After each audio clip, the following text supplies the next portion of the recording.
Hi, it's Friday, December 27th, 2019, and this is the Pro and the Con Show.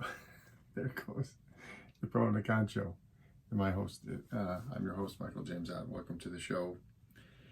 So the intent of the show, again, encouraging all of us to be better citizens. So ferret out the truth, focus on the facts, which is the who, the what, the where, and the when.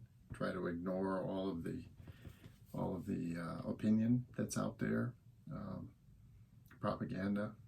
It's a lot of it, because these 24-hour news cycles, and depending on the source that you're looking at, can really be really truly propaganda, and really horrific in how horribly biased it is. Sometimes it's only subtly biased, sometimes it's horrifically biased, and I've pointed that out in past shows. Well, today's show is called Race. And the reason why I bring that up is, as you know, I've looked through 5 of the websites here. So on the right, Breitbart, Fox News; in the center, NPR; and then to the left, CNN and Huffington Post. And there was a couple of, so on the Huffington Post, headline article about the Republican Party needing to reach out to the Black community. And then on the Huffington Post, this was actually their lead story until just moments ago, but the difficulties that people of color, African Americans, have because of police and police brutality, and on and on and on. So what I want to do is just talk a little bit about race and racism. And I've talked about it in the past, and I'll talk about it again in the future. And I want you to think about it on a regular basis, actually. Unfortunately, it's alive and well in our country and around the world, in fact. Unfortunately, one of the easiest ways for us to vent our anger and hate is to pick on somebody or someone that appears to be different from us. And as I've expressed in the past, I have this personal theory that a lot of it has to do with, one main thing is that, when you're a child and you're being nurtured by your family, you get used to this idea of trusting people that look like you. And why do they look like you? Well, they have very similar genetic makeup to you, so they look very similar to you. Okay, my siblings, we all look different, but much more similar than we would to, say, an African American family or something like that. And so there's this predetermined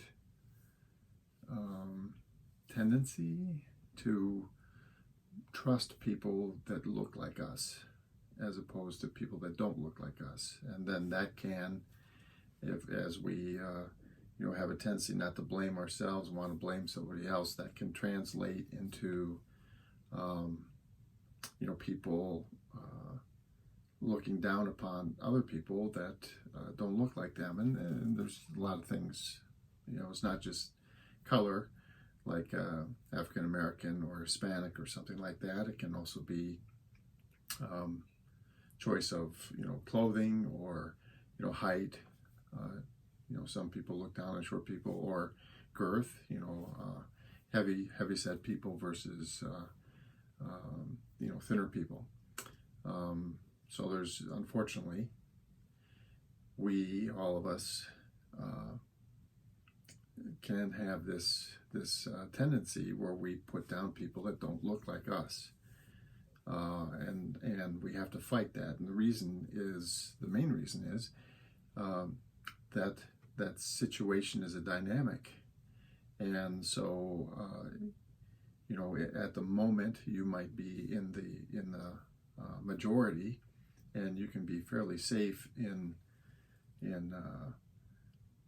putting down and harming someone or a small group of people, the minority.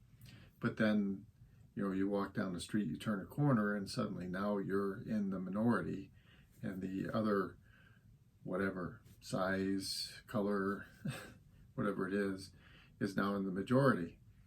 And the other, and I just any time, I guess the bottom line is, I'll talk a little bit more about this, but the bottom line is, if you're working with someone or talking to someone or whatever, you need to constantly ask yourself, would I be treating this person differently if they weren't me? Or if they were me? Okay? And if you ever find yourself, when you ask yourself that question, and ask yourself all the time, well, this person is fat, and therefore I'm going to treat them differently than I would treat me. No, you can't do that. Can't do that. It's a conscious thing. You have to consciously think it through, and avoid that kind of issue.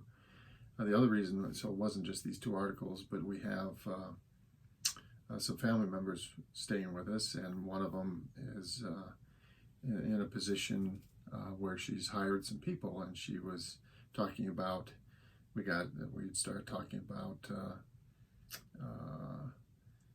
how unfortunately African Americans, in my view very unfortunately, have suffered this economic oppression.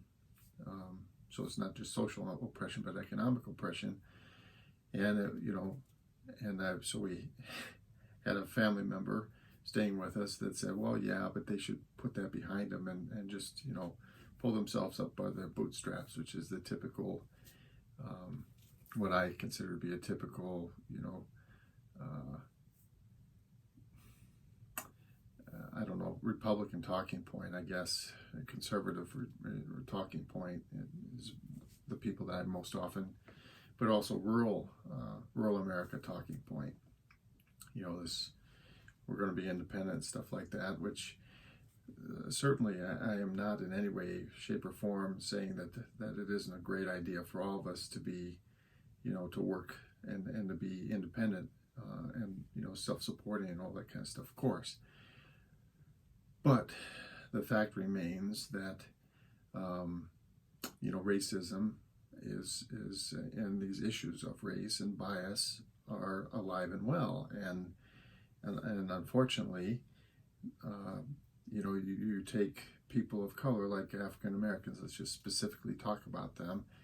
Originally slaves, and then slavery was abolished, but they effectively were kept in an oppressed state for decades afterwards, many decades, a century afterwards. And then, step by step, there's the civil rights movement back in the 60s, and that helped start turning the corner and, improving things. But we're still, come on, honestly, we're still far, far, far away from the history of oppression and stuff, allowing itself to kind of clear out. So we have, it's really unfortunate, and I feel very unfortunate. I feel great empathy for families of color, because they did not ask for this, and it could have just as easily been me. I could have, and it, regardless of who you are, you could be me, I could be you. Okay. So the issue where your family is suffered, and been economically and socially oppressed, it's hard to break out of that. So I'll give you an example. My family. So in my family, I was the very first one, including all brothers and cousins and siblings and aunts and uncles and all that. A very extended family, actually, that actually went to college, and I set a precedent. And up until then, basically the feeling was we weren't smart enough, and we couldn't afford to go, couldn't figure out how to make it. because no one had gone. And then I went to college, and since then, many nephews, nieces, and stuff like that have gone on to college, and so on. So it kind of opened my family's eyes to this possibility. Well, the same sort of thing happens even on a greater extent as far as people of color, or like people, members of the LGBTQ community or whatever, that they've been oppressed for so long, and that it's hard to break through. And there's lots of sayings that say, if you have money, it's easy to make money, and it's absolutely true. I've read quotes by billionaires that said something like, if you have $100, it's almost impossible to make another 100, but if you have 100 million, you'd have to be an idiot not to make another 100 million. And that's the thing. And there's all kinds of reasons, and I'm not going to go into all the details behind the unfortunate circumstances of folks, other than to say that this is real, and it continues to be real, and all of us need to be cognizant of it. I don't know what the solution is. We've done a few things over the years. There's a discussion about trying to give some kind of economic reimbursement to African Americans and Native Americans and stuff, to try to help them and somehow make up for. I don't know that a one-time disbursement kind of thing is going to. It doesn't feel to me like that's the solution. Maybe there's they've been at terrible economic disadvantage for the most part, so maybe give them put a law in place where there's for the most part economic advantage to going forward, like they're. So for example, I don't know, maybe there's a randomizer or something like that, and if there's 3 different employees that you're looking for a position and you feel like they're all equally qualified, if there's people of color, again, I'm just talking off the top of my head here, but people of color that are part of that pool, they don't automatically have 100% preference over the other people in the pool, but maybe there's some kind of randomizer thing that gives them kind of like in the sports, the lottery pick, they have a better chance.